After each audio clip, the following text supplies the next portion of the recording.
uninstall saka install ng spark plug. Ito yung tools na gagamitin natin. Yan. Alright. Okay. Counterclockwise ng paluwag. Kaya naman. So, yun na yung spark plug natin.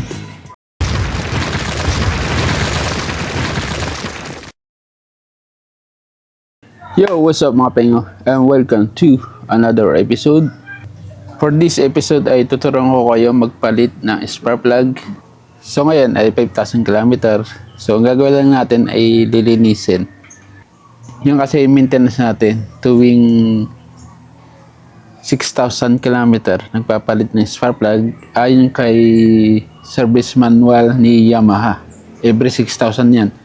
Pero kung alam mong hindi masyadong gamit or hindi siya araw-araw, pwedeng 20,000 km isasabay sa general tune-up.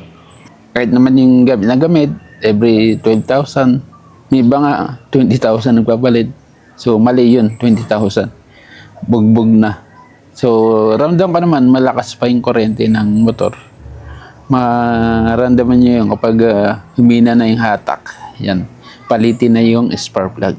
So ngayon, tuturuan ko sa inyo pag uninstall saka install ng spark plug.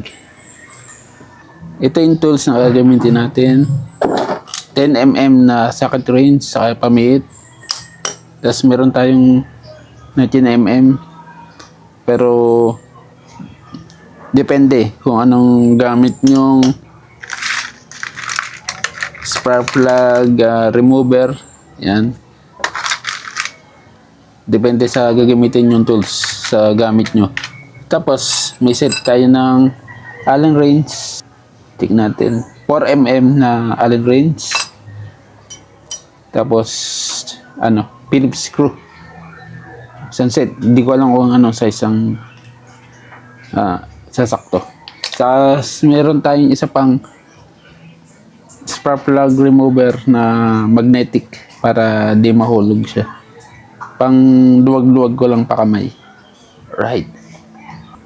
First step ay pagtanggal ng espada muna. Ating gagawin. Merong 2 tornilyo dito. Tapos isa dito. Tatanggalin nyo. Hindi nakalak.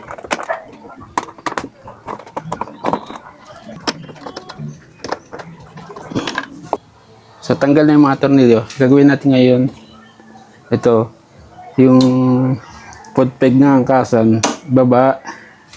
Tapos, dito natin hugutin sa baba. Yan.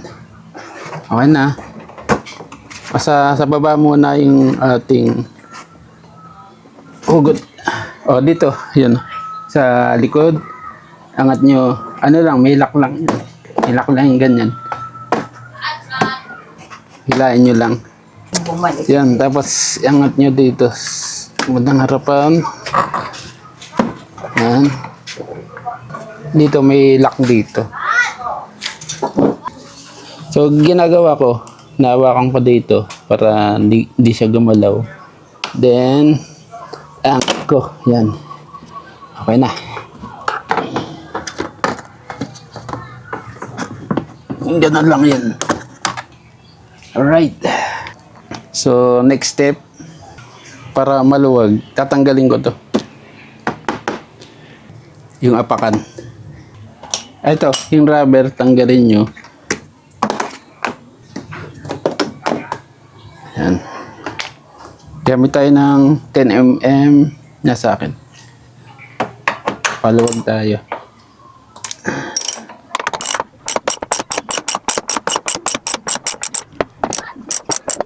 Okay, pagdaw mo yun. Pagdaw kamay.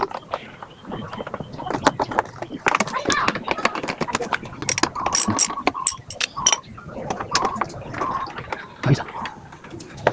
Ito, tornilyo, 2.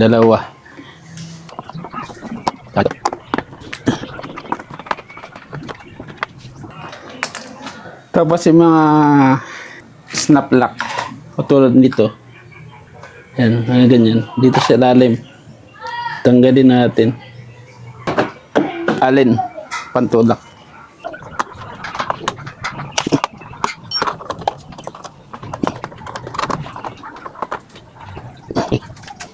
Tapos dito sa harap, snap lock 1, 2, 3, 4. Sa isang tornilyo dito sa taas. Yung nagtitinda. May ulam raw. Ito ako magkano? Abay mo mahal. Kano yan? Piso. Piso na yan. Pari ko. Sira yung koko ko. Pakadubo mo. Tayo. Yan. Alright. So, may nagtitinda na ulam. So ngayon, tignan niyo yung aking ginagawa. Kung magtanggal ako ng mga tornilyo, naka-arrange. Kung ano yung una kong tinanggal, siyempre number 1, number 2, yung kasama yan, 3, 4. Naka-arrange yan para pag ibabalik ko, yung pa rin yung kukunin kong gamit. So, step by step yan. Yan. Right. Okay. Itong video na to, magagamit nyo to pag naglilinis kayo yung ilalim. Ayun o, pwede nyo tanggalin to. Yung araro. Yan. Yung punasan. Tumatasik dito nung wala pang fender extension ng motor ko. Kaya yun, tatanggal. Nagkakaputik dito. Kung makita nyo mga pinga, hindi pa naka long wire socket yung stator nito, yung pumuntang ECU. Ano pa, may socket siya dito sa ilalim. Kagaya ng mga version 2 ng NMAX. Dapat babaligtarin na natin to or kaya lagyan natin ng goma para in case na matalasikan, hindi siya papasok ng tubig dito. Yun o. Pwede pang lagyan ng balot or kaya itaas nyo to. Pero kung makikita nyo yung wire nito ng socket sa mga error 2, yung wire dito pupuntang ECU kasing laki na siya ng wire ng pupuntang stator. Yun, ang kapal. Kagadahan nito, yung foot peg dito, natatanggal. Kung mga racing, pwede nyo natanggalin to. Diba? Grabe. Dito spark plug. Yan, ito yung spark plug cap. Hilaan nyo lang yan. Spark plug cap, nakadiretso lang siya. Hilaan nyo lang yan. Hila. Right, yan. Ito na spark plug cap natin or yung cable puntang ignition coil. Tapos yung ignition coil nandito. Yan. Kalabas. Tapos gamit tayo ng pantanggal ng spark plug. Dalawa yung ginagamit ko. Ito o kaya ito. Tingnan mo natin to, yung may magnet. Kita nyo ba yung spark plug? Tuturo ko. Ito. Yan. Spark plug. Tanggalin na natin.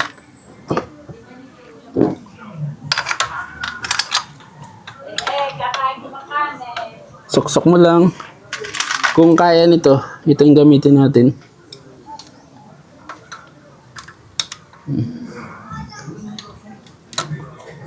Mas maganda diretso yan. Yan. Counterclockwise yung paluwag. Kaya naman. Pero kung di kaya, gamit kayo ng pamihit na mahaba. Alright. O, yan. So, yan na yung spark plug natin. May konting itim. Medyo rich ba? Pag may black. Yan. Ito may magnet yan. May magnet yan. Kahit na nakatuwad. Nakatuwad. Yan. Nakatingin lahat. Kaliwa at kanan. Yan. Upside down. Hindi yan malalaglag kasi may magnet to. Yung spark plug natin ay may code na CPR88EA9. Yan. Gusto kong bumili ng umay, yung yung iridium nila. Yung tatlo yung ground. Yan. Gusto ko bumili nun. Pag tayo magpapalit, yun ang bibili natin. So, may tutorial na tayo. So, pag nagpalit tayo, shortcut na lang. Habang maganda pa yung spark plug, so linis-linisin nyo na. Tapos, itong gap na yan, yung positive sa ground, yung pinaka-electrode sa ground, merong sukat yan. Makita nyo sa manual kung anong sukat. So, ngayon ay hindi ko natignan. Alam ko, parang 0.8 or 0.9. Basta wala pang 1 mm. Pero may style tayo. Flat screw mo, hindi pumapasok. Okay pa yan. Yan, okay pa yung clearance niya. So habang tumatagal, naupod yung kanyang electrode. Yan, sa yung gitna.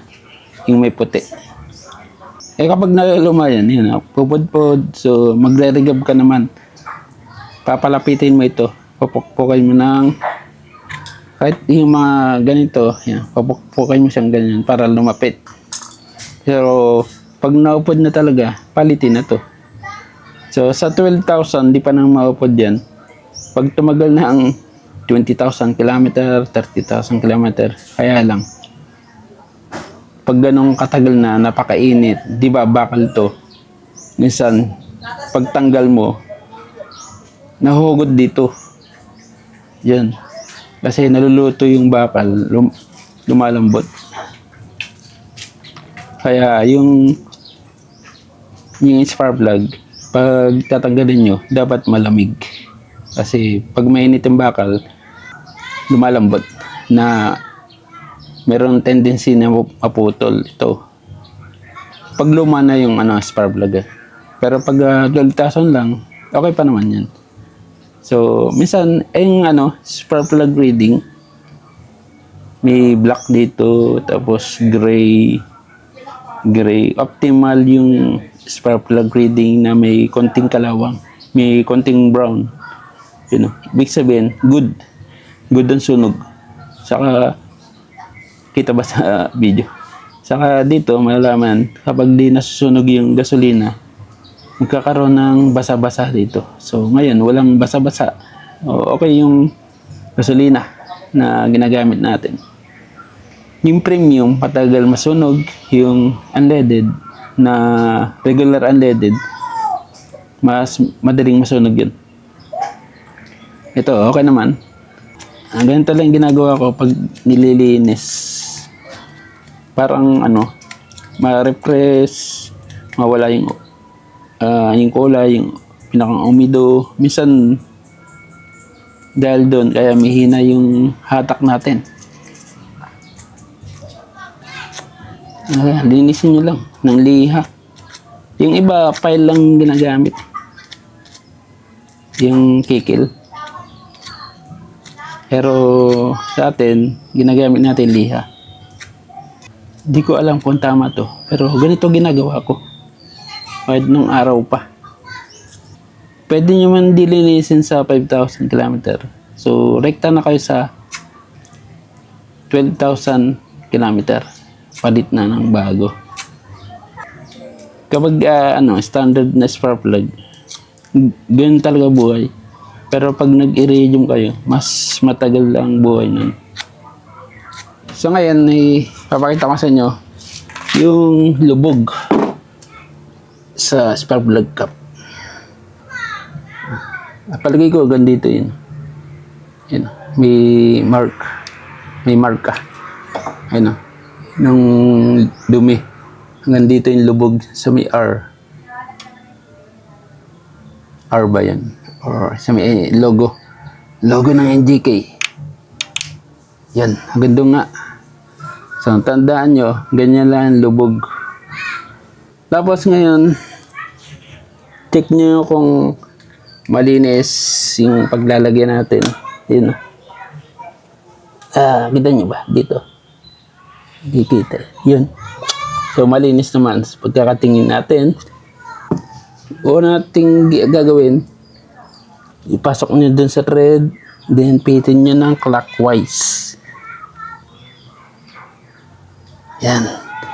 Pag napit nyo ng clockwise, gamitin nyo yung ginamit nyong remover kanina para mas mahaba. Ito para maiwasan mabansil or pumaling yung thread natin para hindi masira yung thread. Pakamay muna. Dapat maluwag yung pagkaka-install.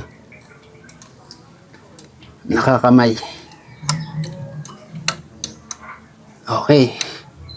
Okay na, no? So ngayon naman ay pipihitin natin. Yun din yung gamit natin. Pero sa proper tayo. Siyempre. Pihitin muna natin ng konti.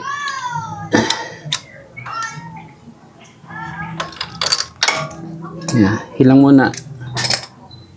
Gagamit tayo ng torque wrench. Ito yung torque wrench ko. Lalagay ko sa 13 Nm torque. Pihitin natin clockwise.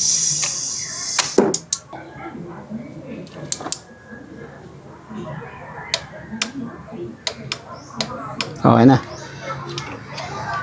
Tapos, lagyan natin yung spark plug cap. Kailangan pares yung ating lubog. May marinig kayong pasok yung krik-krik pag pinasok natin itong spark plug cap. Wala pa. Yun. Pasok na. So ngayon, bago natin i-install yan, testing muna natin kung under. Para pag lagyan natin ng chassis, maganda pa rin or umaandar, sigurado. Yun. Right. Pero kapag ako ng traction control, ito yung mangyayari. Yun. Parang ano,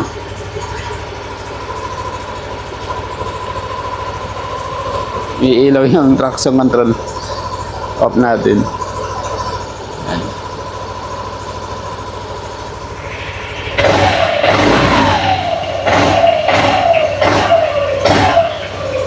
Makikita nyo yung RPM natin. Pag naka-off ang traction control ay accurate.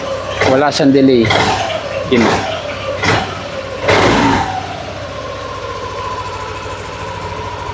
Okay. Okay na yan. Meron akong isisir sa inyo pagbabalik. Ilang ano. Ito. Meron itong patusok. Yun. Ito. Dito nyo itatapat. Nasaan? Ito pala. Yan. Ibutas dito. Isa, dalawa, tatlo. Ayun o. Ganyan siya itatapat.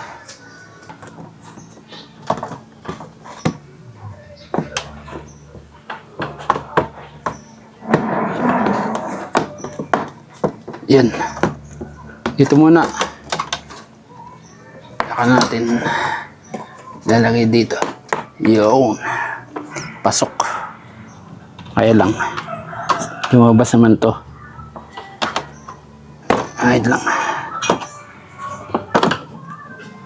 Kailangan na sa ilalim to. Yung araro. Okay na. Okay na siya. Tapos, ito. Di ba tinanggal natin to kanina? Sa may harness. Yan, ipasok nyo. Para sumakto sa mga tornilyuhan. Sa ngayon ay di ko na ipapakita yung paglalagay. Pakita ko ba ba? Madali lang naman eh. Paano natin tinanggal, ganun din ang pagpasok. Alright. Ganito yung response niya. Wow, naka-timod ako.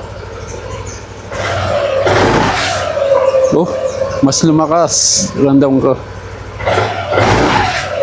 Parang bago na.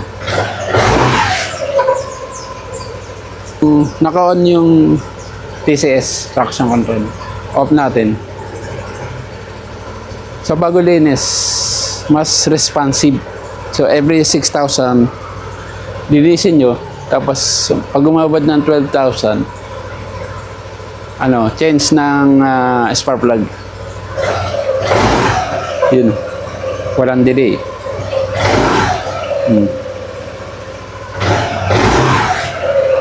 Pag malinis, mas maganda yung performance. Parang brand new. Ito ay 4 na buwan na. Yan, alright mga pengaw. Ganito na lang yung tutorial natin. Ito ay hindi kompleto or hindi perfectong vlog. Ano lang, mag-share lang tayo. Kung medyo slow tayo, parang mahirapan tayong intindihin to. And ano lang, ulit-ulitin nyo na lang kung hindi nyo naiintindihan, tapos on nyo yung subtitle. Diyan naman lahat yung ibablog natin. Edit, kung ano yung mga importante, ilang ilalagay natin. Yan na. So, suggestion ko, every 6,000 linis, pag umabot ng 12,000, palit ng spark plug. Yan, alright, mga pengo. Hanggang sa muli sa another episode. Comment down below kung may question kayo. And pipilitin kong masagot. So, yung mga mababait lang. Yung piliin nating sagutin.